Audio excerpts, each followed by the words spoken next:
Hi hello friends, good morning all of you. MRL study studio ಚಾನಲ್ಗೆ ತಮಗೆಲ್ಲರಿಗೂ ಸ್ವಾಗತಿಸುತ್ತಾ ಎಲ್ಲರಿಗೂ ಮಕರ ಸಂಕ್ರಾಂತಿಯ ಆರ್ಥಿಕ ಶುಭಾಶಯಗಳು. ಇವತ್ತಿನ ತರಗತಿಯಲ್ಲಿ ದೈಹಿಕ ಶಿಕ್ಷಣ ಶಿಕ್ಷಕರ ಒಂದು ನೇಮಕಾತಿಗೆ ಸಂಬಂಧಪಟ್ಟಂತಹ ಪಠ್ಯಕ್ರಮಕ್ಕೆ ಇರುವಂತಹ ಒಂದು ಸಿಲೆಬಸ್, ಮೇಲಾಟಗಳಲ್ಲಿ ನಾವು ಜಿಗಿತಗಳಲ್ಲಿ ಉದ್ದ ಜಿಗಿತ ಬಗ್ಗೆ ತಿಳ್ಕೊಂಡಿವಿ. ಇವತ್ತು ತ್ರಿವಿಧ ಜಿಗಿತದ ಬಗ್ಗೆ ಇವತ್ತಿನ ತರಗತಿಯಲ್ಲಿ ತಿಳಿದುಕೊಳ್ಳೋಣ. ಯಾರೆಲ್ಲ ದೈಹಿಕ ಶಿಕ್ಷಣ ಶಿಕ್ಷಕರನ್ನು ನೇಮಕಾತಿಗೆ ಪೂರ್ವ ಸಿದ್ಧತೆ ಮಾಡ್ಕೊತಾ ಇದ್ದೀರೋ ಅವರು ಈ ತರಗತಿಗಳನ್ನು ಬಳಸ್ಕೊಳ್ಳಿ ಅಂತ ಹೇಳ್ತಾ ಇವತ್ತಿನ ತರಗತಿಯನ್ನು ಪ್ರಾರಂಭಿಸೋಣ. ತ್ರಿವಿಧ ಜಿಗಿತ, ಇದು ಹೆಂಗಿರ್ತೈತೆ ತ್ರಿವಿಧ ಜಿಗಿತ ಅಂತಂದ್ರೆ ನೋಡ್ರಿ, ಆಫ್ ಸ್ಟೆಪ್ ಜಂಪ್ 3 ವಿಧದಲ್ಲಿ ನಾವೇನು ಮಾಡ್ತೀವಿ, ಈ ಒಂದು ಜಿಗಿತವನ್ನು ಮಾಡ್ತೀವಿ. 1990ರಲ್ಲಿ ಅಂತಾರಾಷ್ಟ್ರೀಯ ಅಥ್ಲೆಟಿಕ್ ಫೆಡರೇಷನ್ ಮಹಿಳೆಯರ ತ್ರಿವಿಧ ಜಿಗಿತಕ್ಕೆ ಮಾನ್ಯತೆ ನೀಡಿತು. 1990ರಲ್ಲಿ ಅಂತಾರಾಷ್ಟ್ರೀಯ ಅಥ್ಲೆಟಿಕ್ ಫೆಡರೇಷನ್ ಏನಿರುತ್ತಲ್ಲ ಆ ಸಂಸ್ಥೆ ಏನು ಮಾಡುತ್ತಂದರೆ ಮಹಿಳೆಯರ ಒಂದು ತ್ರಿವಿಧ ಜಿಗಿತಕ್ಕೆ ಏನು ಮಾಡ್ತೈತಿ, ಮನ್ನಣೆ ಕೊಡ್ತೈತಿ, ಅಂದರೆ ಜಿಗಿಲಕ್ಕೆ ಅವಕಾಶ ಮಾಡಿ ಕೊಡ್ತೈತಿ. ಎಷ್ಟರಲ್ಲಿ ಅಂತ ಕೇಳಿದ್ರೆ 1990ರಲ್ಲಿ. 1993ರಲ್ಲಿ ಪ್ರಥಮ ಬಾರಿಗೆ ಮಹಿಳೆಯರಿಗೆ ವಿಶ್ವ ಅಥ್ಲೆಟಿಕ್ಸ್ ಸ್ಪರ್ಧೆಯಲ್ಲಿ ತ್ರಿವಿಧ ಜಿಗಿತ ಸ್ಪರ್ಧೆ ನಡೆಸಲಾಯಿತು. ಏನು ಮಾಡಲಾಯಿತು, 1993ರಲ್ಲಿ ಪ್ರಥಮ ಬಾರಿಗೆ ಮಹಿಳೆಯರಿಗೆ ಏನು ಮಾಡಲಾಯಿತು, ವಿಶ್ವ ಅಥ್ಲೆಟಿಕ್ ಸಂಸ್ಥೆಯಲ್ಲಿ ತ್ರಿವಿಧ ಜಿಗಿತ ಹಾರಕ್ಕೆ ಏನು ಮಾಡ್ತಾರೆ, ಅವಕಾಶ ಮಾಡಿಕೊಡ್ತಾರೆ. ಅದು ಏನು ಮಾಡ್ತು, ಮಾನ್ಯತೆ ಕೊಟ್ಟಿರೋದು ಅಂದರೆ ಅವರಿಗೆ ಅವಕಾಶ ಮಾಡಿಕೊಟ್ಟಿರೋದು 1990ರಲ್ಲಿ. ಆದರೆ ಈ ಕ್ರೀಡೆ ಏರ್ಪಟ್ಟಿದ್ದು ಯಾವಾಗ ಅಂದರೆ 1993ರಲ್ಲಿ ಇವರು ಏನು ಮಾಡ್ತಾರೆ, ಮೊದಲ ಒಂದು ಸ್ಪರ್ಧೆಯಲ್ಲಿ ಭಾಗವಹಿಸ್ತಾರೆ. 1986ರ ಪ್ರಥಮ ಒಲಿಂಪಿಕ್ನಲ್ಲಿ ಪುರುಷರ ತ್ರಿವಿಧ ಜಿಗಿತ ಸ್ಪರ್ಧೆ ನಡೆಸಲಾಯಿತು. ಅಂದರೆ ಮಹಿಳೆಯರಿಗಿಂತ ಮೊದಲು ಏನು ಮಾಡ್ತಾರೆ, ಇವರಿಗೆ ಈ ಒಂದು ತ್ರಿವಿಧ ಜಿಗಿತ ಸ್ಪರ್ಧೆಯನ್ನು ಒಲಿಂಪಿಕ್ಸ್ನಲ್ಲಿ ಏನು ಮಾಡ್ತಾರೆ, ನಡೆಸ್ತಾರೆ. ಎಷ್ಟರಲ್ಲಿ ಅಂದರೆ 1986ರಲ್ಲಿ. 1995ರಲ್ಲಿ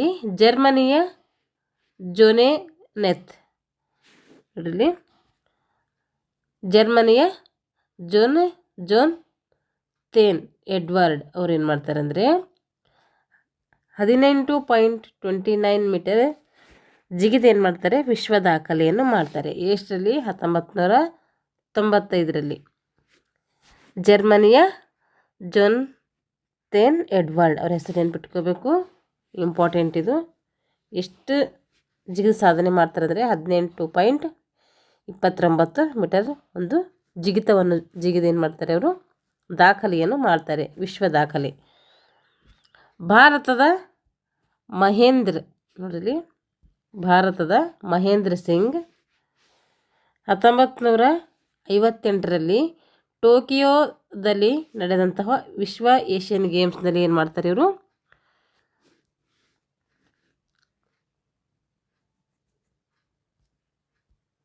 ನೋಡ್ರಿ, ಭಾರತದ ಮಹೇಂದರ್ ಸಿಂಗ್ 1958ರಲ್ಲಿ ಟೋಕಿಯೋದಲ್ಲಿ ನಡೆದಂತಹ ವಿಶ್ವ ಏಷ್ಯನ್ ಗೇಮ್ಸ್ನಲ್ಲಿ ಇವರು 15.62 ಮೀಟರ್ ಏನು ಮಾಡ್ತಾರೆ, ದೂರವನ್ನು ಜಿಗಿದು ಇವರು ಕೂಡ ಏನು ಮಾಡ್ತಾರೆ, ದಾಖಲೆಯನ್ನು ಮಾಡ್ತಾರೆ.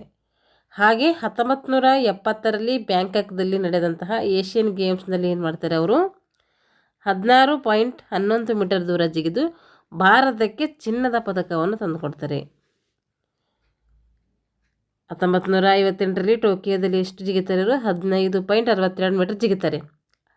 1970ರಲ್ಲಿ ಬ್ಯಾಂಕಾಕ್ದಲ್ಲಿ ಏನು ಮಾಡ್ತಾರೆ, ಏಷ್ಯನ್ ಗೇಮ್ಸ್ನಲ್ಲಿ 16.11 ಮೀಟರ್ ದೂರ ಜಿಗಿದು ಏನು ಮಾಡ್ತಾರೆ, ಭಾರತಕ್ಕೆ ಚಿನ್ನದ ಪದಕವನ್ನು ತಂದು ಕೊಡ್ತಾರೆ. ಇವರು ಯಾವುದೇ ದಾಖಲೆ ಇಲ್ಲ ಇವ್ರ ಹೆಸರಲ್ಲಿ, ಅದು ಚಿನ್ನದ ಪದಕ ಬರ್ತೈತೆ.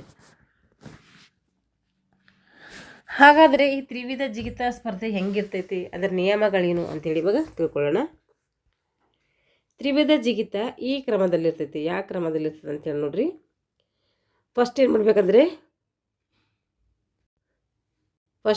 ಒಂಟಿ ಕಾಲಿನಲ್ಲಿ ಏನು ಮಾಡಬೇಕು ನಾವು, ಹಾರಿ. ತ್ರಿವಿಧ ಜಿಗಿತದ ಕ್ರಮ ಫಸ್ಟ್ ಏನು ಮಾಡಬೇಕು, ಒಂಟಿ ಕಾಲಿನಲ್ಲಿ ಹಾರಿ ಅದೇ ಕಾಲನ್ನು ನಾವೇನು ಮಾಡಿದ್ವಿ, ಒಂಟಿ ಕಾಲಲ್ಲಿ ಹಾರ್ತೀವಲ್ಲ, ಹಾರಿದಂತಹ ಕಾಲನ್ನೇ ಇಟ್ಟು ನಂತರ ಹಾರಿ ಮತ್ತೊಂದು ಕಾಲಿನಿಂದ ಏನು ಮಾಡ್ತೀವಿ, ಹೆಜ್ಜೆ ತೆಗೆದುಕೊಳ್ತೀವಿ. ಮತ್ತೊಂದು ಕಾಲಿನಿಂದ ಹೆಜ್ಜೆ ಇಟ್ಟು ನಂತರ ಏನು ಮಾಡ್ತೀವಿ, ಗುಂಡಿಯೊಳಗೆ ಅಂದರೆ ಪಿಚ್ಚೊಳಗೆ ಹಾರ್ತೀವಿ. ಈ ರೀತಿ ಮಾಡಿ ಜಿಗಿಯೋದಕ್ಕೆ ಏನಂತೀವಿ, ತ್ರಿವಿಧ ಜಿಗಿತ ಅಂತೇಳಿ ಕರಿತೀವಿ. ಒಟ್ಟಿನಲ್ಲಿ ಹಾಫ್ ಸ್ಟೆಪ್ ಜಂಪ್ ಅಂತೇಳಿ 3 ವಿಧದಲ್ಲಿ ಆಗ್ತೈತೆ. ಇದು ನನಗೆ ಹೇಳಿದ್ರೆ ಗೊತ್ತಾಗೋದಿಲ್ಲ, ನಿಮ್ಮ ಪ್ರಾಕ್ಟಿಕಲ್ ಮಾಡಿದವರಿಗೆ ಇದು ಅರ್ಥ ಆಗ್ತೈತೆ ಹೆಂಗೆ ಅಂತೇಳಿ. ನೋಡಿರಿ, ಫಸ್ಟ್ ಏನು ಮಾಡಬೇಕು, ಒಂಟಿ ಕಾಲಿನಲ್ಲಿ ಹಾರಿ ಅದೇ ಕಾಲನ್ನು ಇಟ್ಟು ನಂತರ ಹಾರಿ ಮತ್ತೊಂದು ಕಾಲಿನಿಂದ ಏನು ಮಾಡಬೇಕು, ಗುಂಡಿಯೊಳಗೆ ಹಾರಬೇಕು. ಅದಕ್ಕೇನಂತೀವಿ, ತ್ರಿವಿಧ ಜಿಗಿತ ಅಂತೇಳಿ ಕರಿತೀವಿ. ಉದಾಹರಣೆ ನೋಡ್ರಿ, ಸ್ಪರ್ಧಿ ಎಡಗಾಲಿನಿಂದ ಟೇಕ್ ಆಫ್ ತೆಗೆದುಕೊಂಡು ಏನು ಮಾಡಬೇಕು, ಎಡಗಾಲಿನಿಂದ ಟೇಕ್ ಆಫ್ ತಗೊಳ್ಕೋಬೇಕು. ಟೇಕ್ ಆಫ್ ಅಂದರೆ ನಿಮ್ಗೆ ಗೊತ್ತಿದ್ದು, ಟೇಕ್ ಆಫ್ ಅನ್ನೋ ಶಬ್ದ ನಾವು ಹೆಂಗೆ ಜಿಯೋ ಟೈಮ್ನಾಗ ಹೆಂಗೆ ಟೇಕ್ ಆಫ್ ತಗೊಳ್ಕೊತೀವಿ ಅಂತೀವಿ. ಟೇಕ್ ಆಫ್ ತೆಗೆದುಕೊಂಡು ಎಡಗಾಲಿನಿಂದ ನೆಗಿಬೇಕಲ್ಲಿ. ಎಡಗಾಲಿನಿಂದ ನೆಗೆದು ಎಡಗಾಲಿನ ಮೇಲೆ ನಿಂತು ನಂತರ ಮುಂದಿನ ಹೆಜ್ಜೆಯನ್ನಿಟ್ಕೊಂಡು ಬಲಗಾಲಿನಿಂದ ಏನು ಮಾಡಬೇಕು, ಇಟ್ಟ ನಂತರ ಗುಂಡಿಯೊಳಗೆ ಏನು ಮಾಡಬೇಕು, ಜಿಗಿಬೇಕು.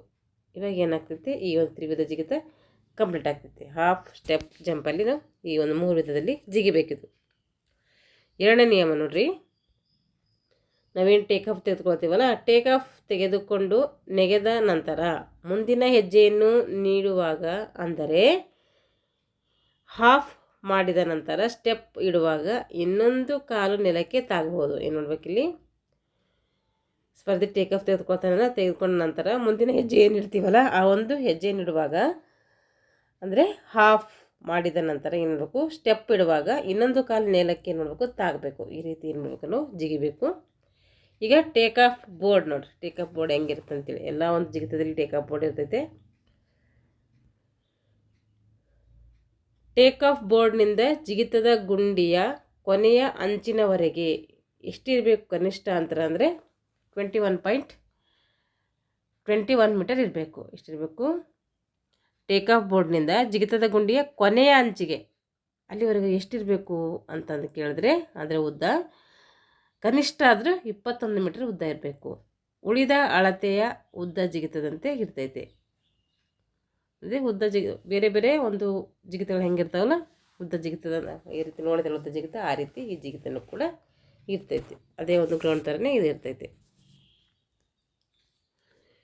ಅಂತಾರಾಷ್ಟ್ರೀಯ ಕ್ರೀಡಾಕೂಟಗಳಲ್ಲಿ ಏನು ನಡೀತವೆ, ಆ ಒಂದು ಕ್ರೀಡಾಕೂಟದಲ್ಲಿ ಜಿಗಿತದ ಗುಂಡಿಯ ಮತ್ತು ಟೇಕ್ ಆಫ್ ಬೋರ್ಡ್ನ ಅಂತರ ಅಲ್ಲಿ ಪುರುಷರಿಗೆ ಎಷ್ಟಿರ್ತದೆ ಅಂತಂದರೆ 13 ಮೀಟರ್ ಇದ್ದರೆ, ಮಹಿಳೆಯರಿಗೆ ಎಷ್ಟಿರ್ತೈತೆ 11 ಮೀಟರ್ ಇರ್ತೈತೆ. ಅಂತಾರಾಷ್ಟ್ರೀಯ ಒಂದು ಜಿಗಿತದ ಒಂದು ಸ್ಪರ್ಧೆಗಳಲ್ಲಿದು ಪುರುಷರಿಗೆ ಎಷ್ಟಿರ್ತೈತಿ 13 ಮೀಟರ್ ಇದ್ದರೆ, ಮಹಿಳೆಯರಿಗೆ ಎಷ್ಟಿರ್ತೈತೆ 11 ಮೀಟರ್ ಇರ್ತೈತಿ.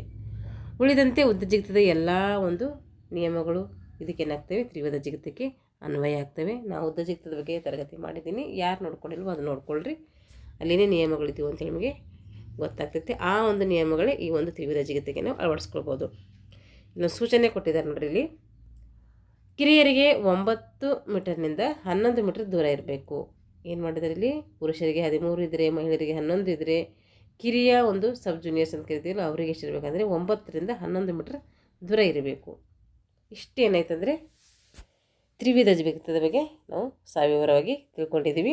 ಹಾಗೆ ಉದ್ದ ಜಿಗಿತದ ಬಗ್ಗೆ ನೋಡ್ಕೊಂಡಿದ್ದೀವಿ. ಆ ಉದ್ದ ಜಿಗಿತನೂ ಕೂಡ ನೀವು ಒಂದ್ಸರಿ ಹೋಗಿ ನೋಡ್ಕೊಳ್ರಿ. ಮುಂದಿನ ತರಗತಿಯಲ್ಲಿ ಮುಂದಿನ ಒಂದು ಜಿಗಿತದ ಕುರಿತು ತರಗತಿಯನ್ನು ಮಾಡೋಣ ಅಂತ ಹೇಳ್ತಾ ಇಲ್ಲಿಗೆ ಈ ತರಗತಿಯನ್ನು ಮುಗಿಸ್ತಾ ಇದ್ದೀನಿ. ಎಲ್ಲರಿಗೂ ಧನ್ಯವಾದಗಳು.